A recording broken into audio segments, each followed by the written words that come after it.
धन्यवाद करना चाहता हूं कर्नाटका के रेवेन्यू मिनिस्टर कृष्णा गौड़ा जी का, क्योंकि जब लास्ट ग्रुप ऑफ मिनिस्टर की मीटिंग थी थोड़े दिन पहले, तब हम सभी ने ये फैसला किया था कि हम जीएसटी काउंसिल की मीटिंग से पहले बैठेंगे और बैठ के इस पे चर्चा करेंगे कि रेट रैशनलाइजेशन आने के बाद स्टेटों के रेवेन्यू में क्या लॉस होगा।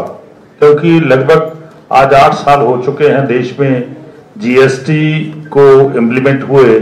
इन 8 साल में लगभग 27 टाइम 8 साल में 27 टाइम जो है वो हम एक्सरसाइज कर चुके हैं एग्जम्पशन के ऊपर।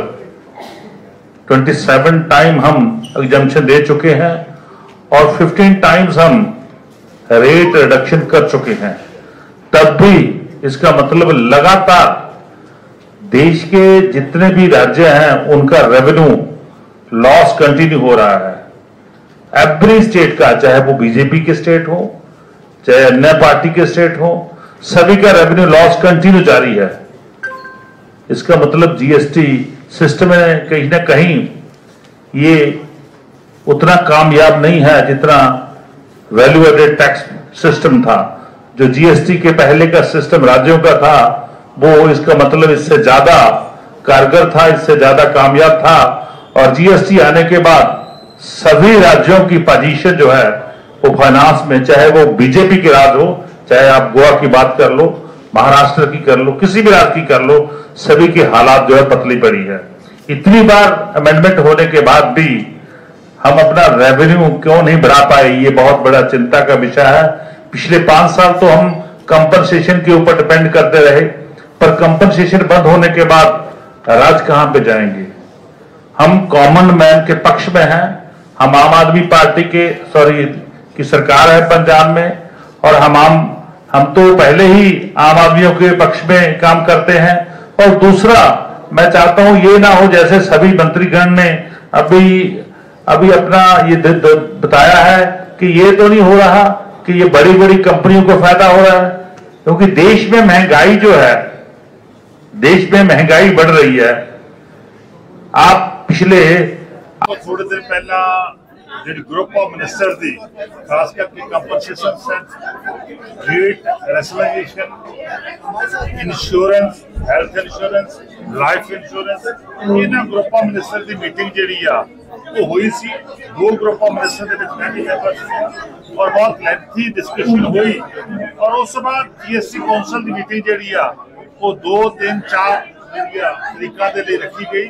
उन्होंने रेट रैशनलाइजेशन ਨੂੰ ਲੈ ਕੇ चर्चा होनी है।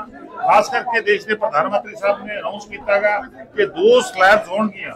तो बिल्कुल असं कहने कि 2 स्लैब्स होनी चाहिए, पर लेकिन हुण तक जीएसटी का की फायदा होया, की नुकसान होया, उसमें भी चर्चा होनी चाहिए। जे मैं पिछले 8 साल की गल करा तो पंजाब का लगभग 1,11,000 करोड़ रुपए का नुकसान हुआ।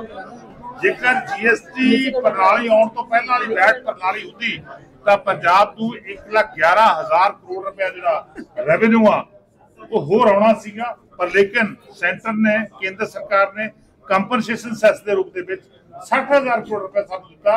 और अज भी पंजाब का 50,000 करोड़ रुपए का नुकसान जोड़ा वो होयागा, उसकी भरपाई कौन करूगा, वो पैसे कौन देगा।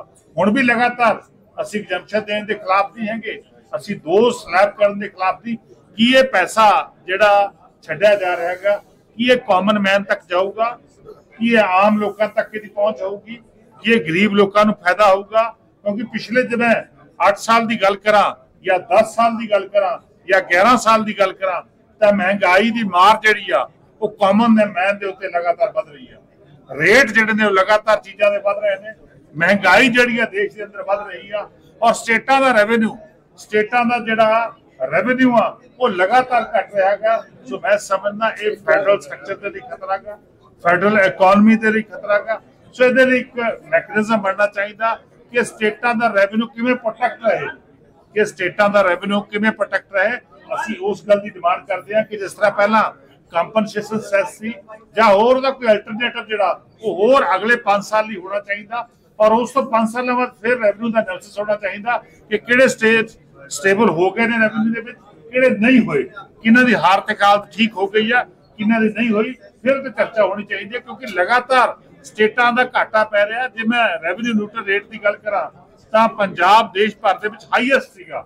ਜਦੋਂ GST ਦੇ ਵਿੱਚ ਆਇਆ ਤਾਂ ਜਿਹੜਾ ਰੇਟ ਸੀਗਾ ਪੰਜਾਬ ਦਾ 18.3 ਸੀਗਾ, ਅੱਜ ਉਹ ਘਟ ਕੇ 14% ਹੋ ਗਿਆ, ਲਗਾਤਾਰ ਘਟ ਰਿਹਾ ਗਿਆ। ਸੈਂਟਰ ਦਾ ਕਿੰਨਾ ਸੀ? 14% ਸੀਗਾ। ਅਸੀਂ ਪਿੱਛੇ ਨੂੰ ਕਿਉਂ ਆ ਰਹੇ ਹਾਂ? ਇਹਦਾ ਮਤਲਬ ਕਿਤੇ ਨਾ ਕਿਤੇ GST ਦੇ ਵਿੱਚ ਵੱਡੀਆਂ ਖਾਮੀਆਂ ਨੇਗੀਆਂ। ਉਹਨਾਂ ਖਾਮੀਆਂ ਨੂੰ ਬਾਰ-ਬਾਰ ਭਰਨ ਦੀ ਬਜਾਏ ਇਹਦੇ ਵਿੱਚ ਸਟਰਕਚਰਲ ਚੇਂਜ ਹੋਣੀ ਚਾਹੀਦੀ।